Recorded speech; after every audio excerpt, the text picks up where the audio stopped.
Hi hello welcome back to my channel. Hitler Kalyana season 2 ಹಾಗೆ ರಾಕ್ಷಸನು ಕೂಡ ಭಾಗ 5. ಇವತ್ತು ಅಕ್ಷತಾಳ ಸಂದರ್ಶನ ಹೇಗಿದೆ ಅಂತ ನೋಡೋಣ ಬನ್ನಿ. ನಾನು ಖಂಡಿತ ಇಂಟರ್ವ್ಯೂ ಪಾಸ್ ಮಾಡಿ ಈ ಕೆಲಸ ಪಡೆದೇ ತೀರ್ತೇನೆ, ನಾನಂತೂ ಅಂತ ತೋರಿಸ್ತೇನೆ, ನಾನು ಏನು ಎಂದು ಇವರಿಗೆಲ್ಲ ತೋರಿಸ್ತೇನೆ ಎಂದು ಸವಾಲು ಹಾಕಿದ್ಲು ಅಕ್ಷತಾ. ಅಕ್ಷತಾಳನ್ನು ಒಂದು ಬಾರಿ ಮೇಲಿಂದ ಕೆಳಗಡೆವರೆಗೂ ನೋಡಿ, ನೀನು ಬಾರೆ ಆಫೀಸ್ಗೆ, ನಿನಗೆ ಇದೆ ಎಂದು ಮನಸ್ಸಿನಲ್ಲೇ ಅಂದ್ಕೊಂಡು ಸೌರಭ್ ಹೊರಟು ಹೋದ. ಅದೇನು ಅವ್ರು ಹಾಗೆ ನೋಡಿದ್ರು ಎಂದು ಗಾಬರಿಗೊಂಡ ಅಕ್ಷತಾ ಮಗನನ್ನು ಕೇಳಿದ್ಲು. ಅಚ್ಚು, ಆ ನೋಟದ ಅರ್ಥ ಏನು? ಏನು ಕಣೋ ಅಂತ. ಏನು ಮಮ್ಮಿ, ನಂಗೆ ಗೊತ್ತಿಲ್ಲ ಅಂದ ಅವನು. ಹಾಗಾದರೆ ನೀನೇ ಹೇಳುವಾರು. ಓ ಬೇಡ ಬಿಡು, ನಿನಗೆ ಗೊತ್ತಿದ್ರೂ ಕೂಡ ನೀನು ಹೇಳೋದಿಲ್ಲ ಅಂದ್ಕೊಂಡು ತಿಂಡಿ ತಿನ್ನೋದ್ರಲ್ಲಿ ಮಗ್ನಳಾದ್ಲು ಅಕ್ಷತಾ. ಸೌರಭ್ ಹಿಂದೆ ಆರು ನಂತರ ಸಾಮ್ರಾಟ್, ಹೀಗೆ ಮೂವರು ಒಬ್ಬರಾದ್ಮೇಲೆ ಮತ್ತೊಬ್ಬರು ಹೊರಟು ಹೋದ್ಮೇಲೆ ಊಟದ ಮೇಜನ್ನು ನೀಟಾಗಿ ಸರಿಪಡಿಸಿ ತಯಾರಾಗಿ ಸಂದರ್ಶನಕ್ಕೆ ಅಂದರೆ ಇಂಟರ್ವ್ಯೂಗೆ ಹೊರಟಲು ಅಕ್ಷತಾ. ಅಕ್ಷತಾಳ ಕಾರು 5 ಅಂತಸ್ತುಗಳ ಕಟ್ಟಡದ ಮುಂದೆ ನಿಲ್ಲಲು ಆ ಚಾಲಕ ಒಂದು ಕಾರ್ ಬಂದು ಕಾರಿನ ಬಾಗಿಲನ್ನು ತೆರೀತಾ ಇದ್ದಂತೆಯೇ ಬಹಳ ಗಾಂಭೀರ್ಯದಿಂದ ಕಾರಿನಿಂದ ಕೆಳಗಡೆ ಇಳಿದು ಅಕ್ಷತಾ. ತಿಳಿ ಹಸಿರು ಬಣ್ಣದ ಸೀರೆ, ಕಲಂಕಾರಿ ಬ್ಲೌಸ್, ಕಿವಿಗೆ ವಜ್ರದ ಕಿವಿಯೋಲೆಗಳು, ಕುತ್ತಿಗೆಯಲ್ಲಿ ತಾಳಿ ಚೈನ್, ಉದ್ದವಾದ ಸರಳ ಕಪ್ಪು ಮಣಿಗಳ ಸರ, ಕೈಗಳಿಗೆ ಬಳೆಗಳು, ಹುಬ್ಬುಗಳ ಮಧ್ಯೆ ಈಗ ತಾನೇ ಉದಯಿಸ್ತಾ ಇರುವ ಸೂರ್ಯನಂತೆ ಇರುವ ಕೆಂಪು ಬಣ್ಣದ ಸಿಂಧೂರದ ತಿಲಕ, ಅದರ ಕೆಳಗೆ ಸಣ್ಣದಾಗಿ ಕುಂಕುಮ. ಅವಳ ಪೂರ್ಣತನ ಅಲ್ಲಿಯೇ ಇದೆಯೇನೋ ಎನ್ನುವಂತೆ ಇರುವ ಬೈತಲೆಯಲ್ಲಿ ಕುಂಕುಮ ಎದ್ದು ಕಾಣ್ತಾ ಇತ್ತು. ಅಷ್ಟೊಂದು ಗಾಂಭೀರ್ಯದಿಂದ ಇದ್ದರೂ ಕೂಡ ಕಣ್ಣುಗಳಲ್ಲಿ ಮಾತ್ರ ಎಂದಿಗೂ ಅಳಿಯದಂತಹ ಅಮಾಯಕತೆ. ಒಂದು ಕೈಗೆ ಬಳೆಗಳಿದ್ರೆ ಇನ್ನೊಂದು ಕೈಗೆ ಸಿಂಪಲ್ ಆದ ಸರಳವಾದ ಕೈಗಡಿಯಾರ. ಇದು ನಮ್ಮ ಅಕ್ಷತಾಳ ಇವತ್ತಿನ ಉಡುಗೆ. ಕೈಯಲ್ಲಿ ಸಣ್ಣ ಬ್ಯಾಗ್. ಕೌಂಟರ್ ಕಡೆಗೆ ನಡೆದಳು ಅಕ್ಷತಾ. ಬಂದಾಗಿನಿಂದ ತನ್ನ ಎದುರಿಗೆ ಇದ್ದ ಪರದೆಯ ಮೇಲೆ ಅವಳು ಕಾರ್ ಇಳಿಯುವುದು, ಒಳಗಡೆ ಬರೋದು, ಅವಳ ನೋಟವನ್ನು ನೋಡ್ತಲೇ ಇದ್ದ ನಮ್ಮ ಹಿಟ್ಲರ್ ಸೌರಭ್. ಅವನ ತುಟಿಗಳಲ್ಲಿ ತೃಪ್ತಿಯ ನಗು. ಅವಳನ್ನು ನೋಡಿ ಕಚೇರಿಗೆ ಅವಳು ನಡೆದು ಬರ್ತಾ ಇರುವಾಗ ಮಹಾಲಕ್ಷ್ಮಿ ಅಲಂಕಾರವಿಲ್ಲದ ತಿರುಗಾಡ್ತಾ ಇದ್ದಾಳೇನೋ ಅನ್ನುವಂತೆ ನೋಡಿದರೆ ಸಾಕು, ಅಮ್ಮ ಎಂಬ ವಾತ್ಸಲ್ಯ ಮನಸ್ಸಿನಲ್ಲಿ ಮೂಡುವಂತೆ ಇದ್ಲು.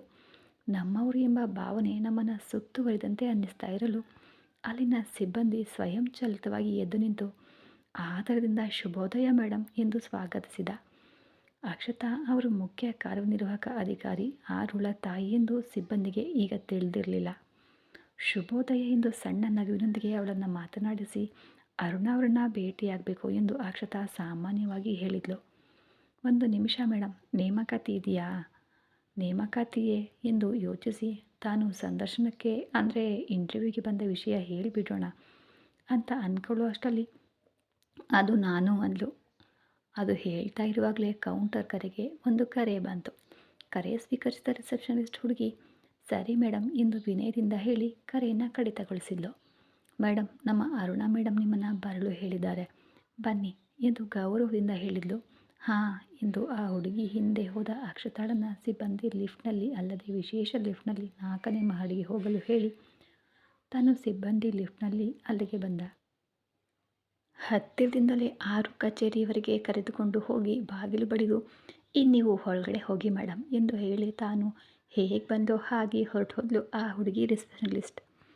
ಅಕ್ಷತಾ ಒಳಗಡೆ ಬರ್ತಾ ಇದ್ದಂತೆಯೇ ಆರು ತನ್ನ ಆಸನದಿಂದ ಎದ್ದು ಮುಂದೆ ಬಂದು ಅಕ್ಷತಾಳ ಕೈ ಹಿಡಿದು ಕರೆ ತಂದು ಅವಳನ್ನು ತನ್ನ ಕುರ್ಚಿಯಲ್ಲಿ ಕೂರಿಸ್ತಾ, ಏನು ಮಮ್ಮಿ ಇದು, ನೀವ್ಯಾಕೆ ರಿಸೆಪ್ಷನ್ ಬಳಿ ವೆಯ್ಟ್ ಮಾಡಬೇಕು, ಅಲ್ಲಿ ಕಾಯೋದು ಯಾಕೆ ಹೇಳಿ, ನೇರವಾಗಿ ನಮ್ಮ ಮಹಡಿಗೆ ಬರಬಹುದಿತ್ತು ಅಲ್ವಾ ಅಂದು ಮುನ್ಸ್ಕೊಂಡಂತೆ ಹೇಳಿದ್ಲು ಆರು.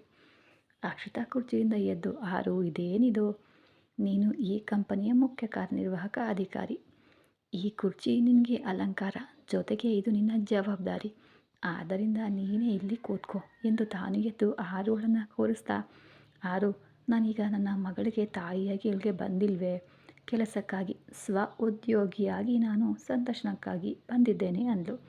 ಹಾಗಿದ್ದಾಗ ಒಬ್ಬ ಉದ್ಯೋಗಿ ತಮ್ಮ ಒಡೆಯನ ನೇಮಕಾತಿಗಾಗಿ ಕಾಯೋದು ತಪ್ಪಿಲ್ಲ ಅಲ್ವೇ ಅಂದ್ಲು. ಮಮ್ಮಿ, ನೀವು ಯಾವಾಗಲೂ ಹೀಗೇನೆ, ಯಾವಾಗಲೂ ಸ್ವಗೌರವ, ಸ್ವ ಉದ್ಯೋಗಿ, ಸೊಪ್ಪು ತರಕಾರಿ ಅದು ಇದು ಅಂತೀರ ಎಂದು ಮುನಿಸಿಕೊಂಡಂತೆ ಮುಖ ಮಾಡಿದ್ಲು ಆರು. ಈ ಮಧ್ಯೆ ದಯವಿಟ್ಟು ಕ್ಷಮಿಸಿ ಮೇಡಮ್ ಎಂದು ಬಾಗಿಲು ಬಡಿದು ಸದ್ದು ಕೇಳಿ ತಾನು ಸರಿಯಾಗಿ ಕುಳಿತುಕೊಂಡು ಅಕ್ಷತಾಳಿಗಾಗಿ ಆಸನ ತೋರಿಸಿ ಹೌದು ಒಳಗಡೆ ಬನ್ನಿ ಅಂದ್ಲು. ಒಳಗಡೆ ಬಂದ ಸೇವಕ ಜ್ಯೂಸ್ ಲೋಟವನ್ನ ಮೇಜಿನ ಮೇಲೆ ಇಟ್ಟು ಹೊರಟು ಹೋದ. ಕುಡೀರಿ ಮಮ್ಮಿ ಎಂದು ಒಂದು ಲೋಟ ತೆಗೆದು ಅಕ್ಷತಾಳ ಕೈಗೆ ಕೊಟ್ಟು ಇನ್ನೊಂದನ್ನು ತಾನು ತೆಗೆದುಕೊಂಡ್ಲು ಆರು. ಕುಡಿತೇನೆ, ಆದರೆ ಆರು ಸಂದರ್ಶನ ಎಷ್ಟು ಗಂಟೆಗೆ? ಸಂದರ್ಶನ ಮಾಡುವ ಸರ್ ಹೇಗಿರ್ತಾರೆ ಅಂದರೆ ನಿನ್ನ ಹಾಗೆ ನಿಮ್ಮ ಡ್ಯಾಡಿ ಹಾಗೆ ಯಾವಾಗಲೂ ಕೋಪದಲ್ಲಿರ್ತಾರಾ, ಅಥವಾ ನನ್ನ ಹಾಗೆ ನಿಮ್ಮ ಅಣ್ಣನ ಹಾಗೆ ಬಾಯಲ್ಲಿ ನಾಲಿಗೆ ಇಲ್ಲದವರ ಹಾಗೆ ಇರ್ತಾರಾ? ಅಕ್ಷತಾಳ ಪ್ರಶ್ನೆಗೆ ಆರು ಜ್ಯೂಸ್ ಕುಡಿಯುವುದನ್ನು ನಿಲ್ಲಿಸಿ ಗುರ್ರೆಂದು ನೋಡಿದ್ಲು ಅಕ್ಷತಾಳನ್ನು. ಆದರೆ ತಾಯಿ ಅಕ್ಷತಾ ಅದನ್ನು ಗಮನಿಸುವ ಸ್ಥಿತಿಯಲ್ಲಿ ಇರಲಿದ್ದೆ ನಾನ್ ಸ್ಟಾಪ್ ಆಗಿ ಪ್ರಶ್ನೆಗಳ ದೊಡ್ಡ ಸಂಗ್ರಹವನ್ನು ತೆರೆದಿಟ್ಲು. ಇಷ್ಟಕ್ಕೂ ಸಂದರ್ಶನದಲ್ಲಿ ಏನೇನು ಪ್ರಶ್ನೆಗಳನ್ನ ಇರ್ತವೆ, ಯಾವ ರೀತಿ ಪ್ರಶ್ನೆಗಳು ಕೇಳ್ತಾರೆ ಎಂದು ಕೇಳ್ತಾ ಇದ್ದಾಗ ಆರು ಕಚೇರಿಯಲ್ಲಿದ್ದ ಸ್ಥಿರ ದೂರವಾಣಿಗೆ ಅಂದರೆ ಆರುಗಳಲ್ಲಿದ್ದಂಥ ಫೋನ್ ಬಂತು. ಅದನ್ನು ಎತ್ತಿ ಮಾತನಾಡಿದ ಆರು ಸಣ್ಣಗೆ ನಕ್ಕು ಫೋನ್ ಇಟ್ಬಿಟ್ಟು, ಮಮ್ಮಿ ಹೋಗೋಣ ಬಾ, ನಿಮ್ಮ ಸಂದರ್ಶನ ಅಂದರೆ ನಿಮ್ಮ ಇಂಟರ್ವ್ಯೂ ಸಮಯ ಈಗ ಬಂತು ಅಂದ್ಲು. ಜ್ಯೂಸ್ ಕುಡಿತಾ ಇದ್ದ ಅಕ್ಷತಾ ಕೆಮ್ಮಿ, ಅದೇನೇ ಅಷ್ಟು ಹಠಾತ್ತಾಗಿ ಹೇಳ್ತಿದೀಯಾ? ಸಾಮಾನ್ಯವಾಗಿ ಹೇಳಿದ್ನಲ್ಲ ಮಮ್ಮಿ, ಮತ್ತೆ ನೀವು ಬಂದಿರೋದೇ ಸಂದರ್ಶನಕ್ಕಾಗಿ ತಾನೇ, ಹೋಗೋಣ ಎಂದು ಅರ್ಧ ಜ್ಯೂಸ್ ಕುಡಿದ ಅಕ್ಷತಾ ಕೈಯಿಂದ ಸಂಪೂರ್ಣ ಕುಡಿಸಿ ಕೈ ಹಿಡಿದು ಎಳ್ಕೊಂಡು ಹೋಗಿ ಒಂದು ಕೋಣೆಯ ಮುಂದೆ ನಿಲ್ಲಿಸಿ, ಇನ್ನು ನೀವು ಹೋಗಿ ಮಮ್ಮಿ, ಶುಭವಾಗಲಿ ಅಂದ್ಲು ಆರು. ಅದೇನೇ ನೀನು ಬರಲ್ವಾ? ಅಯ್ಯೋ ಮಮ್ಮಿ, ನಿಮ್ಮ ಇಂಟರ್ವ್ಯೂಗೆ ನಾನು ಹೇಗೆ ಬರ್ತೀನಿ ಹೇಳಿ, ಹಾಗೆ ಬಂದರೆ ಅದು ವಂಚನೆ ಅಂತಾರೆ ಅಲ್ವಾ? ಹೌದಾ, ಹಾಗಿದ್ರೆ ಬೇಡ ಬಿಡು ಎಂದು ಗಾಢವಾಗಿ ಉಸಿರನ್ನು ತೆಗೆದುಕೊಂಡು, ಸರಿ ಯಾರು, ನಾನು ಹೋಗ್ಬಿಟ್ಟು ಬರ್ತೀನಿ, ನೀನು ಹೋಗಿ ನಿನ್ನ ಕೆಲಸ ನೋಡ್ಕೊ ಎಂದು ಅವಳನ್ನು ಕಳುಹಿಸಿ ಕೋಣೆಯ ಬಾಗಿಲು ಬಡಿದು, ನಾನು ಒಳಗಡೆ ಬರಬಹುದೇ ಸರ್ ಅಂದ್ಲು. ಹೌದು ಎಂಬ ಮಾತು ಕೇಳ್ತಾ ಇದ್ದಂತೀನಿ ಇದೇನಿದು ಸೌರಭವರ ಧ್ವನಿಯಂತೆ ಇದೆ, ಹಾಗೇ ಇದೆಯಲ್ಲ ಅಂದ್ಕೊಂಡು ಅಕ್ಷತಾ ಯೋಚಿಸ್ತಾನೆ ಒಳಗಡೆ ಕಾಲಿಟ್ಲು. ಆರಾಮ್ ಕುರ್ಚಿಯಲ್ಲಿ ಹಿಂದೆ ತಿರುಗಿ ಕುಳಿತಿದ್ದ ಅವನ ಮೇಜಿನ ಮುಂದೆ ಹೋಗಿ ಹಿಂದೆ ತಿರುಗಿದ್ದ ಅವನನ್ನು ನೋಡದೆ ತಲೆ ತಗ್ಗಿಸಿ, ಶುಭೋದಯ ಸರ್ ಎಂದು ಸ್ವಾಗತಿಸಿದ್ಲು ಅಕ್ಷತಾ. ಅಕ್ಷತಾಳ ಸ್ವಾಗತಕ್ಕೆ ತಟ್ಟನೆ ಹಿಂದೆ ತಿರುಗಿ ತಲೆ ತಗ್ಗಿಸಿರುವ ಅಕ್ಷತಾಳನ್ನು ನೋಡ್ತಾನೆ ತಿರುಗಿ ಶುಭೋದಯ ಅಂದರೆ ತಿರುಗಿ ಅವಳಿಗೆ ವಿಶ್ ಮಾಡ್ದೇ ಸರ್ಟಿಫಿಕೇಟ್ನ ಕೈ ಮುಂದೆ ಚಾಚಿ ತೆಗೆದುಕೊಂಡು, ಟೇಕ್ ಯುವರ್ ಸೀಟ್ ಎಂದ ಸೌರಭ್. ಈ ಬಾರಿ ಖಚಿತವಾಗಿ ಸೌರಭ್ ಎಂದು ತಿಳಿದು ಅಕ್ಷತಾ ಸರ್ಟಿಫಿಕೇಟ್ನ ಅವನ ಕೈಗೆ ಕೊಡ್ತಾ ಇದ್ದಂತೆಯೇ ತಲೆ ಎತ್ತಿ ಸೌರಭ್ನನ್ನು ನೋಡಿದ್ಲು. ಅವಳ ಕಣ್ಣುಗಳು ಎರಡು ಬಾತುಕೋಳಿ ಮೊಟ್ಟೆಗಳಂತೆ ಹೊರಗಡೆ ಚಾಚಿಕೊಂಡು, ಪಾಪ ಅವಳು. ಸೌರಭ್ ಗಂಭೀರವಾಗಿ, ಸುಮ್ಮನಿರು, ಕೆಲಸಕ್ಕಾಗಿ ಬಂದಿರುವ ನೀನು ಕಂಪನಿಯ ಅಧ್ಯಕ್ಷರಾದ ನನ್ನನ್ನು ಹೆಸರಿನಿಂದ ಕರಿತೀಯಾ? ಸೌರಭ್ನ ಗಂಭೀರತೆಗೆ ಹೆದರಿ, ಕ್ಷಮಿಸಿ ಸರ್ ಅಂದ್ಲು. ಏನೇ ಅಕ್ಷತಾ, ಸಾರಾ ಎನ್ನುವಂತೆ ಹುಬ್ಬುಗಳನ್ನು ಮೇಲಕ್ಕೆತ್ತಿ ನೋಡಿದ ಸೌರಭ್. ದೇವ್ರೆ, ಇವತ್ತು ನನಗೆ ಕಷ್ಟ ಖಚಿತ ಅಂದ್ಕೊಂಡು ಬಿಕ್ಕಿದ ಮುಖ ಮಾಡಿದ್ಲು ಅಕ್ಷತಾ. ಏನು ಒಂದು ಬಾರಿ ಕುಳಿತುಕೋ ಅಂದರೆ ಹೇಳಿದರೆ ನಿನಗೆ ಅರ್ಥ ಆಗಲ್ವಾ ಕುಳಿತುಕೋಬೇಕು ಅಂತ? ತಟ್ಟನೆ ಕುರ್ಚಿಯಲ್ಲಿ ಕುಳಿತುಕೊಂಡ್ಳು ಪಾಪದ ಅಕ್ಷತಾ.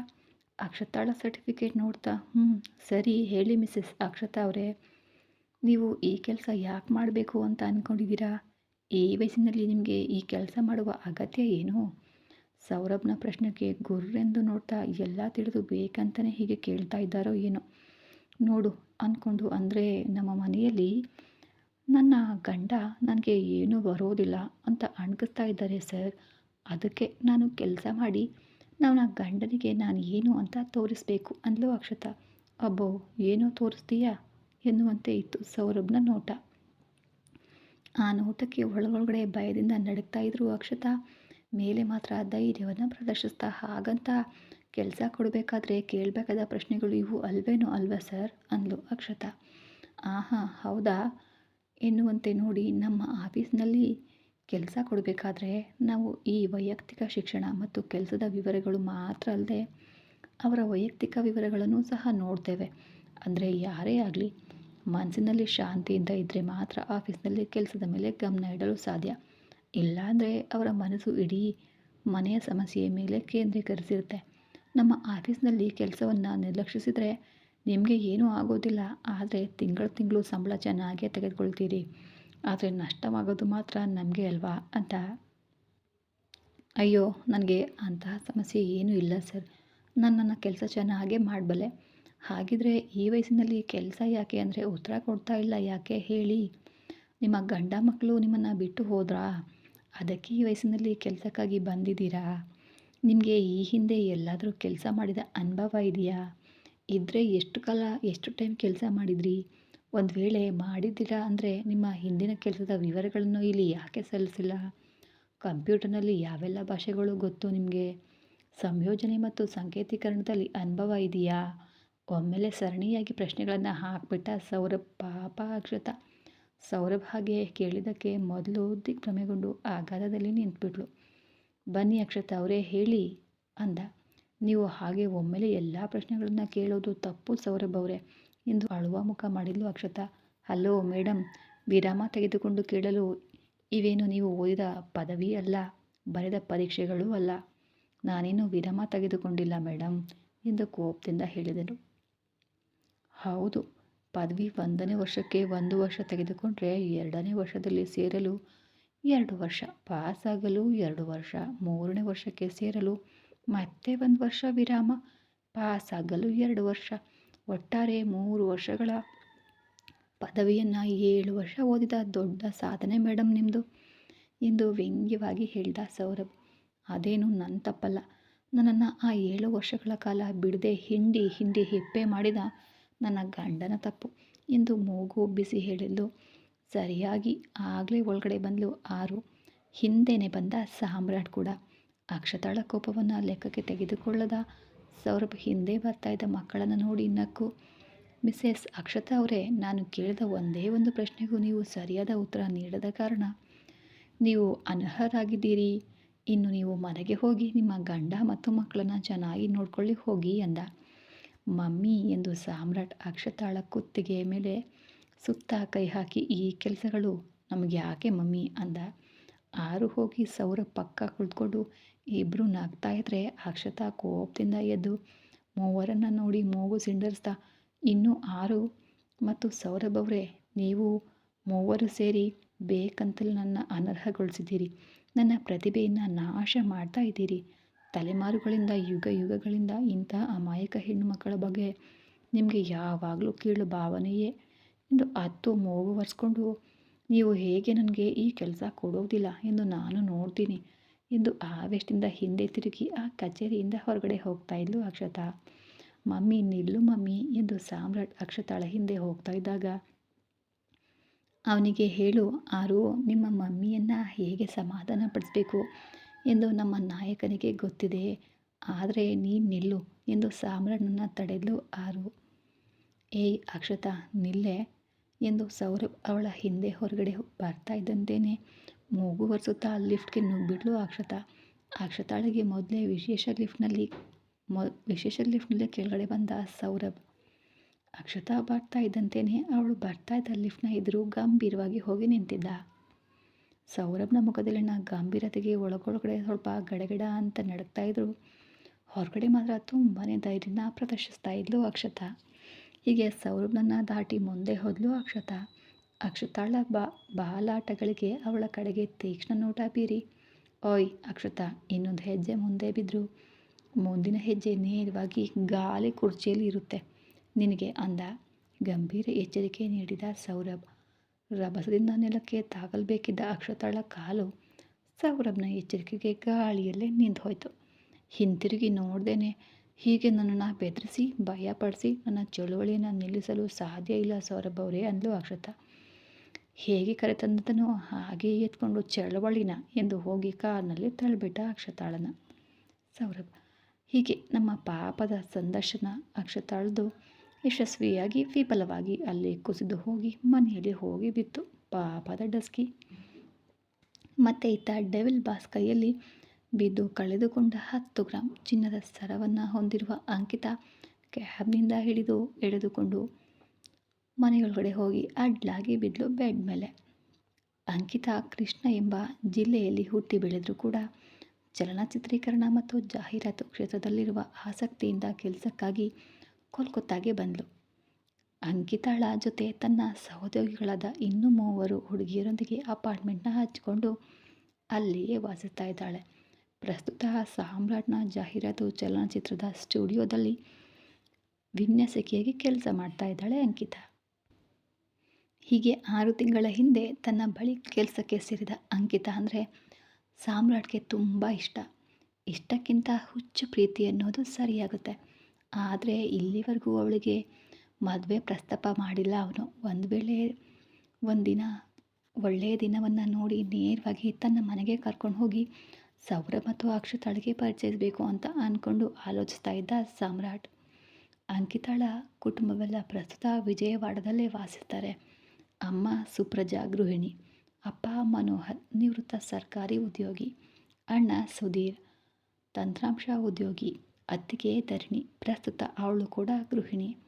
ಅವರಿಗೆ 2 ವರ್ಷದ ಮಗಳು ಚಿಂಟು. ಇದು ಅವಳ ಕುಟುಂಬ. 10 ನಿಮಿಷಗಳ ವಿಶ್ರಾಂತಿ ನಂತರ ನಡೆದದೆಲ್ಲ ನೆನೆಸ್ಕೊಂಡು ಕಣ್ಣೀರು ಸುರಿಸಿದ್ದು ಅಂಕಿತಾ. ಅಯ್ಯೋ, ಅವನೇನು ಹಾಗೆ ಇದ್ದಾನೆ, ನೋಡಲು ಹೀರೋನಂತಿದ್ರು, ಖಂಡಿತ ಡೆವಿಲ್ ಬಾಸೇ ಅವನು. ಅಬ್ಬಬ್ಬಾ, 1 ಗಂಟೆಯಲ್ಲಿ ನನ್ನ ಬಳಿಯೇ ಸುಮಾರು ಲಕ್ಷ ದೋಚಿಬಿಟ್ಟಿದ್ದಾನೆ. ಅಮ್ಮೋ, ನನ್ನ ಸರ ಅಮ್ಮನಿಗೆ ತಿಳಿದ್ರೆ ಪೊರಕೆ ಕಡ್ಡಿ ತಿರುಗಿಸಿ ಅದನ್ನು ಮುರಿಯೋವರೆಗೂ ಹೊಡಿತಾಳೆ. ಈಗ ಹೇಗೆ? ಸದ್ಯಕ್ಕೆ ಇನ್ನೊಂದು 10 ದಿನ ನನ್ನ ಸಂಬಳವೂ ಬರೋದಿಲ್ಲ. ಅಲ್ಲಿವರೆಗೂ ನನ್ನ ಸರ ಅವನ ಬಳಿ ಇರ್ತಂದರೆ ಮತ್ತೆ ಅವನು ಅದನ್ನು ಕೊಡ್ತಾನೋ ಅಥವಾ ಇಲ್ವೋ ಅದು ಸಹ ನನಗೆ ತಿಳಿದಿಲ್ಲ. ಆದಷ್ಟು ಬೇಗ ನನ್ನ ಸರ ನಾನು ತರಲೇಬೇಕು ಅಂದ್ಕೊಂಡು ತನ್ನ ಅಣ್ಣ ಸುಧೀರ್ಗೆ ಕರೆ ಮಾಡಿದ್ಲು ಅಂಕಿತಾ. ಕಚೇರಿಯಲ್ಲಿದ್ದ ಸುಧೀರ್ ಅಂಕಿತಾಳ ನಂಬರ್ ನೋಡಿ ಕರೆಯನ್ನು ಸ್ವೀಕರಿಸುತ್ತಾ, ಅಂಕಿತಾ ಹೇಗಿದೆಯಾ ಪುಟ್ಟ ಎಂದು ಕೇಳಿದ. ನಾನು ಚೆನ್ನಾಗಿದ್ದೇನೆ ಅಣ್ಣ, ನೀನು ಹೇಗಿದೆಯಾ? ಅದಕ್ಕೆ ಚಿಂಟು ಹೇಗಿದ್ದಾರೆ? ನಾವೆಲ್ಲ ಚೆನ್ನಾಗಿದ್ದೇವೆ. ಆದರೆ ನೀನ್ಯಾಕೆ ಹೀಗೆ ಅಕಾಲದಲ್ಲಿ ಹಠಾತ್ತನೆ ಕರೆ ಮಾಡಿದೀಯಾ? ಏನು ವಿಷಯ? ಏನಾದರೂ ಸಮಸ್ಯೆ ಇದೆಯಾ? ಮೊದಲು ಸ್ವಲ್ಪ ಗಾಬರಿಯಿಂದ ಕೇಳ್ದ ಸುಧೀರ್. ಚೇಚೆ, ಹಾಗೇನು ಸಮಸ್ಯೆ ಏನಿಲ್ಲ ಅಣ್ಣ, ನೀನು ಏನು ಗಾಬರಿ ಪಡಬೇಡ. ಅಬ್ಬಾ, ಹಾಗಿದ್ರೆ ಸರಿ. ಈಗ ಹೇಳು, ಏನು ವಿಷಯ? ಅದು ಅಣ್ಣ, ಹೇಳು ಅಂಕಿತಾ, ನನಗೆ ಸ್ವಲ್ಪ ಹಣ ಬೇಕು. ನನ್ನ ಸಂಬಳ ಬಂದ ಕೂಡಲೇ ನಿನಗೆ ವಾಪಸ್ ಹಿಂತಿರುಗಿಸ್ಬಿಡ್ತೇನೆ. ಬುದ್ಧಿ ಇಲ್ದವಳೆ, ನಿನ್ನನ್ನು ನಾನು ಯಾವಾಗ ಕೊಡ್ತೀಯ ಅಂತ ಕೇಳಿದ್ನಾ? ಕೇಳಲಿಲ್ಲ. ಆದರೆ ಏನು, ಎಷ್ಟು ಬೇಕು? ಒಂದು 50,000 ಎಂದು ಮುದುಡುತ್ತಾ ಕೇಳಿದ್ಲು. ಅದೇನು, ಈ ಬಾರಿ ನಿನ್ನ ಕೈ ಖರ್ಚಿನ ಹಣ ಅಷ್ಟಲ್ಲೇ ಖರ್ಚಾಗಿ ಹೋಯ್ತಾ? ಅಂದರೆ ಅದು ಅಣ್ಣ, ನನ್ನ ಗೆಳತಿಯೊಬ್ಬಳಿಗೆ ತುರ್ತು ಇತ್ತು ಎಂದು ನನ್ನ ಕೈ ಖರ್ಚಿನ ಹಣ ಎಲ್ಲವನ್ನ ಅವಳಿಗೆ ಕೊಟ್ಬಿಟ್ಟೆ. ಇನ್ನೂ ಕೂಡ ಸಮಸ್ಯೆ ಅವಳಿಗೆ ಪರಿಹಾರ ಆಗಿಲ್ಲ. ಅಂಕಿತಾಳ ಫೋನ್ಗೆ ಬಂದ 80,000 ದುಡ್ಡಿನ ಮೆಸೇಜನ್ನು ಪರಿಶೀಲಿಸ್ತಾ, ಅಣ್ಣ, ನಾನು ನಿನಗೆ ಕೇಳಿದ್ದು 50,000 ಅಲ್ವಾ? ಪರವಾಗಿಲ್ಲ ಬಿಡು, 50 ನಿನಗೆ ನಿನ್ನ ಗೆಳತಿಗೆ ಕೊಟ್ಟರು, ಉಳಿದ 30 ನೀನು ಖರ್ಚುಗಳಿಗೆ ಬಳಸ್ಕೊ. ಈ ಬಾರಿ ನಿನ್ನ ಕೈ ಖರ್ಚಿನ ಹಣ ಎಲ್ಲವನ್ನ ನಿನ್ನ ಗೆಳತಿಗೆ ಕೊಟ್ಟೆ ಅಂತ ಹೇಳಿದ್ದೆ ಅಲ್ವಾ? ಹಾಗಾದರೆ ನಿನ್ನ ಖರ್ಚುಗಳಿಗೆ ದುಡ್ಡು ಬೇಡವಾ? ಓಕೆ ಅಣ್ಣ, ಥ್ಯಾಂಕ್ ಯು ಅಣ್ಣ ಅಂದ್ಲು. ಥ್ಯಾಂಕ್ಸ್ ಏನು ಬೇಡವೇ, ಆದರೆ ನೀನು ಜಾಗರೂಕಳಾಗಿ ಇರಬೇಕು. ನಿನ್ನ ಗೆಳತಿ ಯಾರೆಂದು ನನಗೆ ತಿಳಿದೇ ಇದ್ದರೂ ಕೂಡ ನಾನು ಹಣವನ್ನು ಕೊಟ್ಟಿದ್ದೇನೆ. ಅಂದರೆ ಇದು ಕೇವಲ ನಿನ್ನ ಮೇಲಿರುವ ನನ್ನ ನಂಬಿಕೆಯಿಂದಲೇ. ನನ್ನ ನಂಬಿಕೆಯನ್ನು ಉಳಿಸ್ಕೋ ಸಾಕು. ಎಲ್ಲರನ್ನ ಸುಮ್ಮನೆ ನಂಬದೆ ನಿನ್ನ ಗೆಳತಿಯ ಸಮಸ್ಯೆ ನಿಜಾನ ಅಂತ ತಿಳ್ಕೊಂಡ್ರೆ ಇನ್ನೊಂದು 50,000ವಾದರೂ ಸರಿ, ನಾನೇ ಕೊಡ್ತೇನೆ. ಆದರೆ ಅವಳು ಸುಳ್ಳು ಹೇಳಿ ನಿನ್ನಿಂದ ಹಣ ತೆಗೆದುಕೊಂಡಿದ್ರು, ಅದು ನಿನಗೆ ತಿಳಿದಿದ್ರೂ ಕೂಡ ನೀನು ಅವಳನ್ನು ಮತ್ತೆ ಹಣ ಹಿಂತಿರುಗಿಸು ಅಂತ ಕೇಳಬೇಡ. ಅದೇನಣ್ಣ ಹಾಗೆ ಹೇಳ್ತೀಯ? ಸುಳ್ಳು ಹೇಳಿದರೆ ಹಣ ಕೇಳಬಾರ್ದೆ ಎಂದು? ಅವಳು ಸುಳ್ಳು ಹೇಳಿದರೆ ಇಲ್ಲಿ ಕಳೆದು ಹೋಯಿದ್ದು ಕೇವಲ ಹಣ ಮಾತ್ರ. ಇಂದು ಹೋದರೆ ನಾಳೆ ಸುಲಭವಾಗಿ ಸಂಪಾದಿಸ್ಕೊಳ್ತೇವೆ. ಅದೇ ನೀನು ಅವಳ ಹಣ ಕೇಳಿ ಅದು ಅವಳಿಗೆ ಕೋಪ ಬಂದು ನಿನ್ನ ಮೇಲೆ ಹಾಗೆತನ ಪ್ರತೀಕಾರಗಳು ದ್ವೇಷ ಬೆಳೆಸ್ಕೊಂಡು ನಿನಗೆ ಏನಾದರೂ ಮಾಡಿದರೆ ತಾಳಿಕೊಳ್ಳಲು ಸಾಧ್ಯ ಇಲ್ಲ ಅಂಕಿತ ನನಗೆ. ಸುಧೀರ್ನ ಮಾತುಗಳಿಗೆ ಅಂಕಿತ ಭಾವನಾತ್ಮಕವಾಗ್ತಾ ಸರಿ ಅಣ್ಣ ಅಂದ್ಲು. ಇಟ್ಸ್ ಓಕೆ ಕಣೆ, ಕೆಲಸವಿದೆ ಬಾಯ್ ಎಂದ. ಅಣ್ಣ, ನಾನು ನಾಳೆ ಕರೆ ಮಾಡ್ತೀನಿ ಅಂತ ಹೇಳು ಅಮ್ಮ ಅವರಿಗೆ ಎಂದು ಕರೆಯನ್ನು ಕಟ್ ಮಾಡಿದ್ಲು ಅಂಕಿತ. ಸುಧೀರ್ನೊಂದಿಗೆ ಕರೆ ಕಡಿತಗೊಂಡು ನಂತರ ಸ್ವಲ್ಪ ಸಮಯದ ನಂತರ ಸಾಮಾನ್ಯಳಾಗುತ್ತಾ, ಎಸ್ ಅಬ್ಬಾ, ನಾಳೆ ಬೆಳಗ್ಗೆನೇ ಹೋಗಿ ನನ್ನ ಸರ ನಾನು ತರಬೇಕು ಅಂದ್ಕೊಂಡು ಅಡುಗೆ ಮನೆಗೆ ಹೋಗಿ ಊಟ ಏನೂ ಇಲ್ಲದಿದ್ದರಿಂದ ಆಗ ಏನು ಮಾಡಿಕೊಂಡು ತಿನ್ನಲು ಅವಳಿಗೆ ಮನಸ್ಸಿಲ್ಲದ್ರಿಂದ ಹಾಲು ಇದ್ದದ್ದನ್ನು ಬಿಸಿ ಮಾಡಿಕೊಂಡು ಕುಡಿದು ಮುಖ್ಯ ಬಾಗಿಲಿಗೆ ಅಂದರೆ ಮೇನ್ ಡೋರ್ಗೆ ಬೀಗ ಹಾಕಿ ಹೋಗಿ ತನ್ನ ಕೋಣೆಯಲ್ಲಿ ಮಲಗಿದ್ಲು.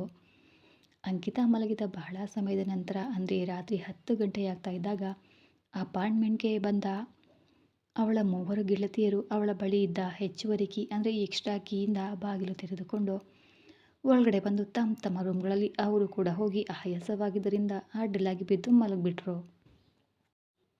ಮರುದಿನ 6 ಗಂಟೆಗೆ ಎದ್ದ ಅಂಕಿತಾ 10 ಗಂಟೆಗೆ ಆಫೀಸ್ ಅಂದರೆ 9ಕ್ಕೆ ಹೊರಡ್ತಾ ಇದ್ಲು ಪ್ರತಿದಿನ. ಆದರೆ ಆ ದಿನ ಡೆವಿಲ್ ಬಾಸ್‌ನನ್ನು ಭೇಟಿಯಾಗಬೇಕು. ಆದ್ದರಿಂದ 1 ಗಂಟೆಯಲ್ಲಿ ತಯಾರಾಗಿ 7ಕ್ಕೆ ಮನೆಯಿಂದ ಹೊರಗಡೆ ಬಂದು ತನ್ನ ದೂರವಾಣಿಯಲ್ಲಿ ಅವನು ಸೇವ್ ಮಾಡಿದಂತಹ ಕಾಂಟ್ಯಾಕ್ಟ್ ಹೆಸರನ್ನು ಕರೆ ಮಾಡಿದ್ಲು ಅಂಕಿತಾ. ಮತ್ತು ಅವಳು ಅಂದರೆ ಎಲ್ಲಿ ಚಿನ್ನದ ಸರ ಹೋಗ್ಬಿಡ್ತದೋ ಅನ್ನೋ ಆತುರದಲ್ಲಿ ಬೇಗ ಎದ್ದಿದ್ಲು. ಆದರೆ ಡೆವಿಲ್ ಬಾಸ್ ಎದ್ದೇ ಇರಲಿಲ್ಲ. ರಾತ್ರಿ ಮದ್ಯದ ಅಂಗಡಿಯಲ್ಲಿ ಸೌರಭ್ನಿಂದ ಬಿದ್ದ ಪೆಟ್ಟಿಗೆ ಕೋಪವು ಉತ್ತುಂಗಕ್ಕೆ ಹೋಗಿ ಇಡೀ ಬಾಟಲ್ ವಿಸ್ಕಿಯನ್ನು ಇಳಿಸದೆ ಎತ್ತಿ ಹೊಟ್ಟೆಯಲ್ಲಿ ಸುರಿದುಕೊಂಡು ಮಧ್ಯರಾತ್ರಿಯವರೆಗೆ ಸೌರಭ್ನನ್ನು ಸಾಮ್ರಾಟ್ನನ್ನು ಬೈಕೊಳ್ತಾ ಯಾವಾಗಲೂ ಮಧ್ಯರಾತ್ರಿ 1 ಗಂಟೆಗೆ ಮಲಗಿದ್ದ ಅನಿಸುತ್ತೆ. ಈಗ 7 ಗಂಟೆಗೆ ಅಂಕಿತಾ ಫೋನ್ ಮಾಡ್ತಾಯಿದ್ರು ಕೂಡ ಇನ್ನೂ ಮಂಪರಿನಲ್ಲಿ ಕುಡಿದು ಇಳಿಯದೆ ಅವನು ಸುಲಭವಾಗಿ ಕರೆಯನ್ನು ಸ್ವೀಕರಿಸಲಿಲ್ಲ. ಇಲ್ಲಿ ಅವಳು ಏನಪ್ಪ ಅಂದರೆ ಗಾಬರಿ ಮತ್ತು ಆತುರ ಅತ್ಯುನ್ನತ ಹಂತದಲ್ಲಿ ಇತ್ತು. ಅದಕ್ಕೆ ನಿಲ್ಲದೆ ಕರೆ ಮೇಲೆ ಕರೆ ಮಾಡ್ತಾನೇ ಇದ್ಲು. 3 ಬಾರಿ ಸಂಪೂರ್ಣವಾಗಿ ಕರೆ ಮಾಡಿ ಕಟ್ ಆಗಿದ್ರೂ ಕೂಡ ಅಲುಗಾಡದ ಡೆವಿಲ್ ಕಿವಿಯಲ್ಲಿ ಜೋರಾಗಿ ಮತ್ತೆ ಮತ್ತೆ ಮತ್ತೆ ರಿಂಗ್ ಆಗ್ತಾ ಇದ್ದರೆ ಪರದೆಯ ಮೇಲೆ ಹೆಸರನ್ನು ಕೂಡ ನೋಡಲಿಲ್ಲ ಆ ಡೆವಿಲ್. ಲಿಫ್ಟ್ ಮಾಡಿ ಕಿವಿಯ ಬಳಿ ಇಟ್ಕೊಂಡು ಏ ಮೂರ್ಖ ಯಾರೋ ನೀನು ಅಂದ. ಆ ಕಡೆ ಫೋನ್ ಮಾಡ್ತಾ ಇದ್ದು ಯಾರು ಅಂತ ಕೂಡ ಅವನು ನೋಡಿರಲಿಲ್ಲ. ಈ ಕತೆ ಮುಂದುವರಿಯೋದು. ಮತ್ತೆ ಸಿಗೋಣ ಮುಂದಿನ ಎಪಿಸೋಡಲ್ಲಿ.